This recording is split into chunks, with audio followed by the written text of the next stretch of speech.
Today's question is, how do I get out of a funk? And this is a question that I receive a lot. And so I'm just going to give you 7 quick tips that you can use to get yourself back into tip-top shape. Okay, I like to break this down into 3 basic levels. We've got the physical, the mental, and the spiritual. And there are 3 things you can do in the physical plane that will help you get out of a funk. There are 3 things you can do on the mental plane to get you out of a funk. And there's 1 core thing that you can do on the spiritual plane that can get you operating at tip-top level and focusing on becoming your best self. I think we need to start on the physical because this is where a lot of things seem to accumulate that make us feel like shit and really weigh us down. First thing on the list is sleep. You need to have about 8 hours of sleep, and it should be high quality sleep too. One of the best techniques for ensuring that you get a good night's sleep is to ensure that you're not using any technology right before you go to bed. Having some sort of buffer between your last time using computers or phones and your sleep routine is a good idea.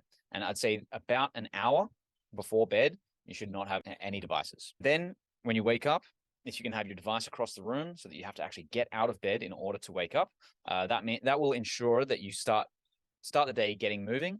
And if you can in fact avoid using your device for about at least the first hour, you'll find that you wake up much smoother, clearer, and ready for action. Number 2 is your diet. Now, humans are adaptable enough that we can survive on many different diets. There are people who exist solely on vegan food, solely vegetarian, and there are those who go the other way and are solely carnivores, and there's everything in between. The thing is, humans can function pretty well on just about any diet.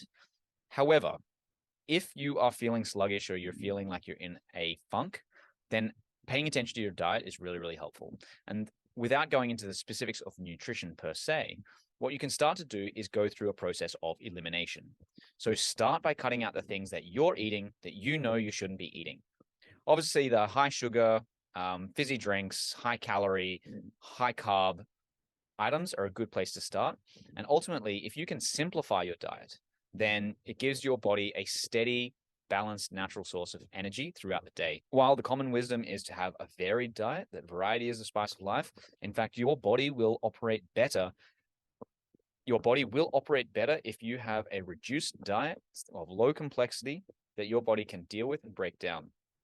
If you're vegan and vegetarian, then you need to be very aware of what kinds of minerals and what kinds of supplements you need in order to make sure you don't have any deficiencies.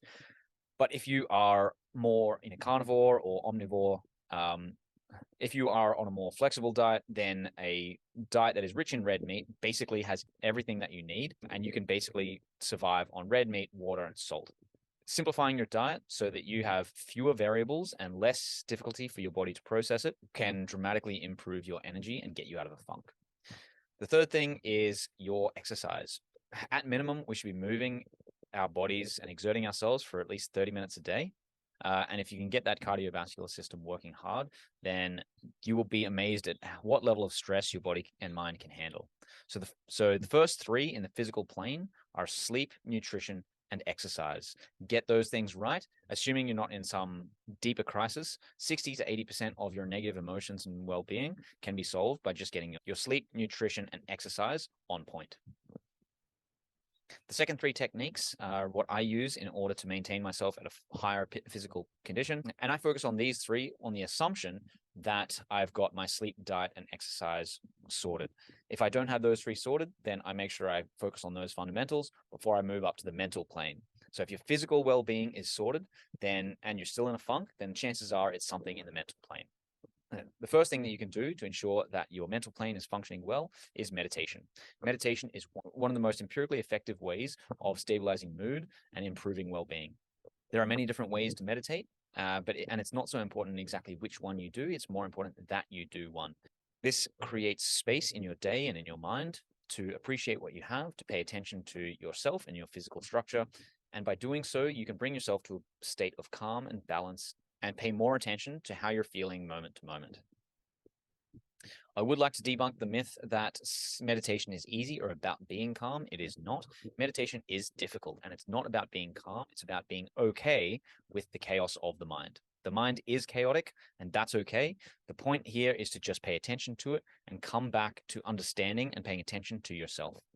The second thing on the mental plane, and 5th overall, is reading. I highly recommend reading a nonfiction book, something that is specifically tailored towards your goals, your vision, something you want to learn, achieve, or do with your life. Reading the right kinds of books are amazing for ensuring that you get the right kind of information into your brain so that you can perform at your optimal.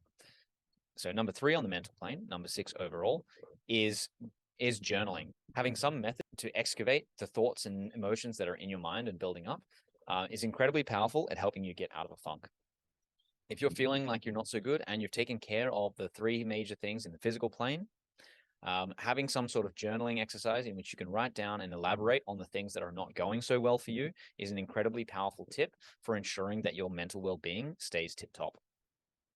So those are the next 3 tips on the mental plane that can ensure that you are on the right path. And you might see that there is quite a clear relationship between the physical and the mental plane. We have sleep on the physical plane and meditation on the mental plane, both about coming to rest, coming to stillness, and coming to balance. Nutrition and reading are about fueling the body and fueling the mind with the kinds of ideas or the kinds of nutrition that we need in order for our body and mind to function optimally. And then exercise and journaling are about using the body, using the mind, and expressing it in a way that has a cathartic output. By transmuting the energy in our body and giving it voice, giving it expression, we are transforming the negative energy in our bodies and negative energy in our mind into something productive and useful that we can use to turn negative things into positive things. And so for both your body and your mind, we can see that we need to come to rest. We need to come to stillness. We need to ensure that good things are going in and that positive things are coming out. And of course, the final tip on the spiritual plane is know what your life vision is. If you have a clear task, clear mission, a clear vision, and you work every single day to make at least one step on that path so that that vision is one step closer to becoming a reality, it helps you identify the type of life you want to lead, and you know that each day you're bringing it one step closer into reality. If you do this every day and you can see the benefits accruing over time, then you will naturally have a buffer against getting into a deep funk. And so there you have it. There are 7 tips that you can use to get yourself out of a funk. And these tips fall into the physical plane, the mental plane, and the spiritual plane. And none of them are complicated, but you can use these as a way of calibrating what it is you're doing with your life that might result into you falling into a funk.